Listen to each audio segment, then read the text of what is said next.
I remember the screams that night. The air was thick with smoke and the metallic tang of blood. I was barely more than a pup when the phantom descended upon the temple. The night that creature tore through stone and bone alike, I lost everything.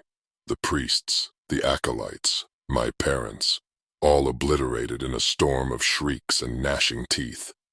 I still hear the chaos in my dreams, vivid and relentless. But amidst the nightmare, there was one beacon of salvation. Master Sigor. The condor sorcerer's wings cut through the dark, casting shadows over the ruins as he fought back the monstrosity that had claimed my life as its prize. I felt his talons scoop me up, lifting me from the hellish scene below. Even as a child, I could see the weariness in his eyes, but also the unwavering defiance that saved me. He said I was destined for more, that the gods hadn't turned their gaze from me yet. I believed him. Under his tutelage, I grew, not just in body, but in the knowledge of the arcane. Sigor was harsh, a teacher of sharp edges and cutting words. He spoke in riddles, half-truths, and wisdom cloaked in cynicism. But beneath that feathered exterior, he was the closest thing I had to family. He tempered my rage into ambition, my grief into purpose. Power, he would say, isn't something granted, it's taken.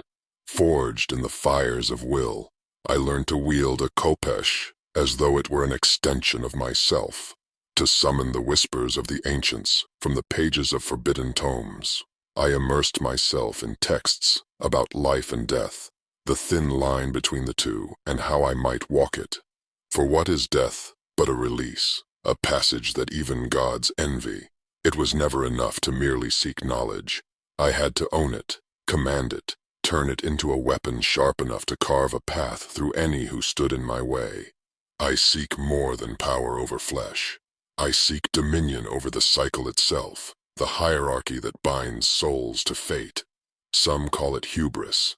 I call it destiny. I owe my life to Sigor, but even he knows that my path diverges from his. My eyes are set on the horizon, where the echoes of death dance with the whispers of gods, and I, Montu, shall rise to meet them. The battlefield now is just one of many. Flames crackle around me as shadows lurch and twist in the glow of embers. The khopesh in my hand hums, eager for the blood it will spill. I hear Sigor's voice in the back of my mind, sharp and unyielding. Take what is yours. And so, I do.